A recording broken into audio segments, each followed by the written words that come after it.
Hey everyone, it's Tracy Martirana here from Holistic Wellness with Tracy. Welcome back to my channel.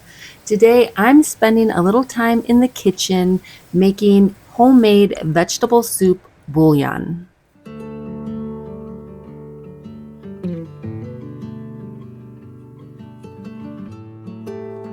I've made something similar before, so this is now the second attempt. The first time worked out just fine, but I ran out of bouillon, so now I'm making more. Bouillon is a little bit different than stock. When you think about making like a vegetable stock, you're sort of boiling up a bunch of vegetables and then straining the vegetables out and just using that flavored liquid.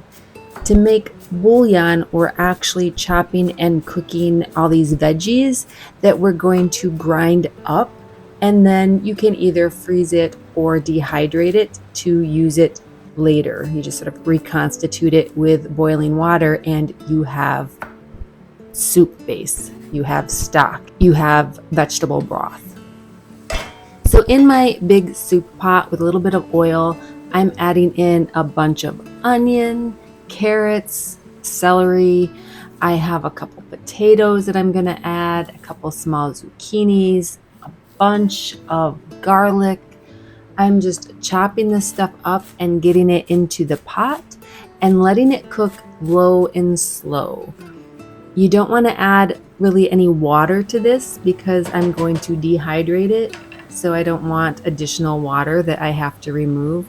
So by keeping the temperature low, I can cook everything until it's tender and cooked through without burning. So that's where you're at, trying to cook it so it's tender, but not a burn mark to be found.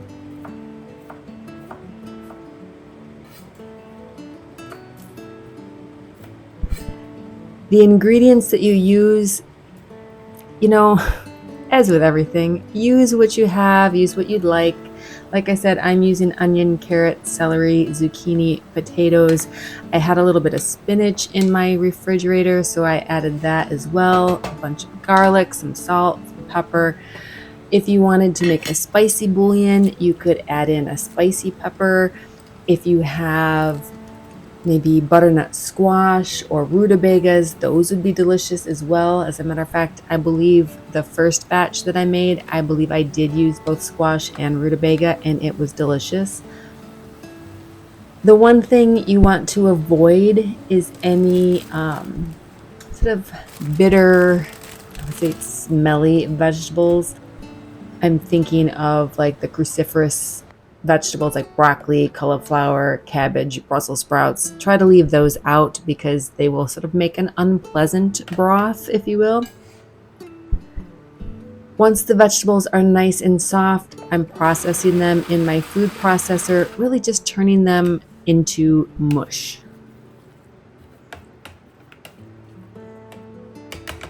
I'm choosing to dehydrate mine. The last batch I made, I did half frozen and half dehydrated, and decided I just like using the dehydrated a little bit better. It's just a little easier to just throw a spoonful. But if you want to use your freezer, maybe you want to try that out, or you just don't have a dehydrator, you take this mush and you put it into a big sheet pan that's lined with parchment paper, stick it in the freezer until it's frozen through, and then pull it out and cut it into cubes. I did about like 2-inch by 2-inch cubes, and then wrap each individual cube in parchment paper and put all those individual cubes into a Ziploc bag and store it in your freezer.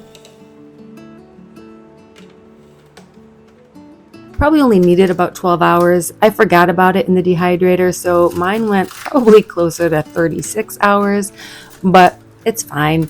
I just get it out, pull it off these little trays.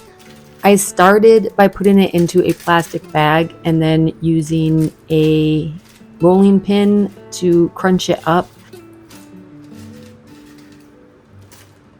I thought maybe I could get it fine enough, but in the end I really couldn't. So after I did this initial crush, I decided to move back to my food processor.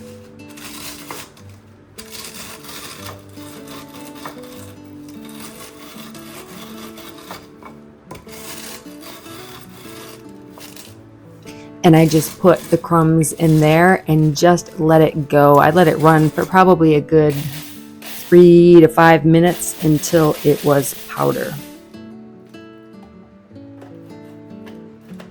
Once I got it ground up nice and fine, I transferred it to a mason jar, and this is how I'm going to store it in my pantry.